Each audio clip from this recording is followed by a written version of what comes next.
Բաքվում ապօրինաբար պահվող հայ գերիներին և Ռուբեն Վարդանյանին աջակցող պաստառներով Կարմիր խաչի միջազգային կոմիտեի երևանյան գրասենյակ են այցելել տասնյակ քաղաքացիներ, ակնկալելով, որ միջազգային մարդասիրական կառույցը կփրկի Ադրբեջանում բացահայտ խոշտանգումների ենթարկվող հայ պատանդներին։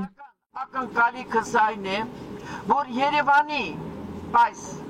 ներկայացությունը կանի ամեն ինչ,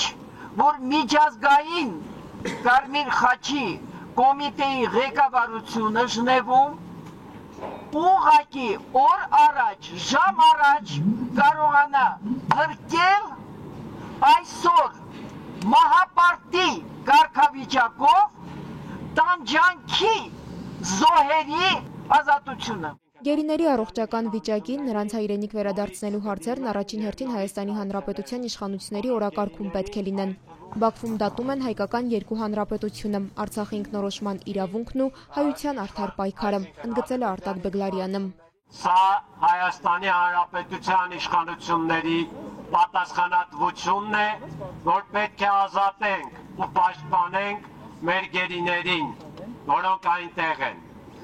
Սա առաջին հերթին Հայաստանի Հանրապետության իշխանությունների բացթողումն ու ձախողումն է, որ նրանք այնտեղ են։ Կարմիր խաչի միջազգային կոմիտեի նախագահին երկու հրատապ հարցով են դիմել ակցիայի մասնակիցները։ Պահանջում են գործուն քայլեր ձեռնարկել, ստեղծել պայմաններ, որ Ռուբեն Վարդանյանը դադարեցնի հացադուլը, հետաքննել գերիների խոշտանգումների մասին հրապարակված փաստերն ու ապահովել նրանց պաշտպանությունը։ Ձեր միջամտությունը այս իրավիճակում ոչ միայն արդարացված է, այլև անհրաժեշտ։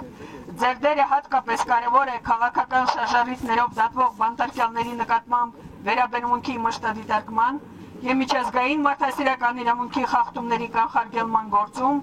ինչը Ժնևի կոնվենցիաների հիմնարար սկզբունք է։ Հավատացած ենք, որ այս հարցը կդիտարկվի որպես հրատապ խնդիր և անհապաղ գործողություններ կձեռնարկվեն կանխելու հնարավոր ողբերգական հետևանքները։ 40 կազմակերպություն է միացել բաց նամակին, կարևոր են համարում, որ Բաքու Կարմիր խաչի հաջորդ այցելությունը ուշացած չլինի։ Կոչ ենք անում ձեզ անհապաղ այցելել Ռուբեն Վարդանյանին անկախ բժշկական գնահատում իրականացնելու նպատակով, ապահովել նրա առողջական վիճակի անկողմնակալ մշտադիտարկումը և երաշխավորել, որ նա ստանա անհրաժեշտ բժշկական օգնություն։ Անշուշտ նույն մոտեցումը պետք է կիրառելի լինի նաև մյուս հայ բանտարկյալների նկատմամբ։ Հասցեագրել Ռուբեն Վարդանյանի հացադուլի պատճառները և միջնորդել, ապահովելու նրա հիմնարար իրավունքների պաշտպանությունը։ Այս առումով հատուկ ուշադրություն պետք է դարձնել նրա դեմքի ակնհայտ վնասվածքների պատճառների բացահայտմանը, որոնց համար ադրբեջանական կողմը կրում է հատուկ պատասխանատվություն։ Անդառնալի հետևանքներ կարող է ունենալ Ռուբեն Վարդանյանի կյանքի և առողջության վրա արդեն 14 օր տևող հացադուլը, բժիշկներն են ահազանգում։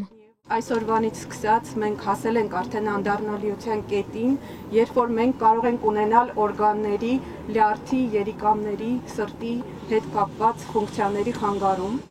Կարմիր խաչը հավանաբար տեսել է Բաքվում կատարվողը, բայց գերիների առողջական վիճակի, նրանց պահման պայմանների մասին տեղեկությունները չեն կարող հանրայնացնել, անգամ այն ժամանակ, երբ գերիների նկատմամբ իրականացված խոշտանգումներն անգամ Ադրբեջանում չեն թաքցնում։ Որևէ մանրամասները, թե ինչ ենք մենք արձանագրում, ինչպես ենք մենք անդրադառնում դրանց, մենք չենք կիսում հանրության հետ, չենք կիսում ընտանիքի հետ, չենք կիսում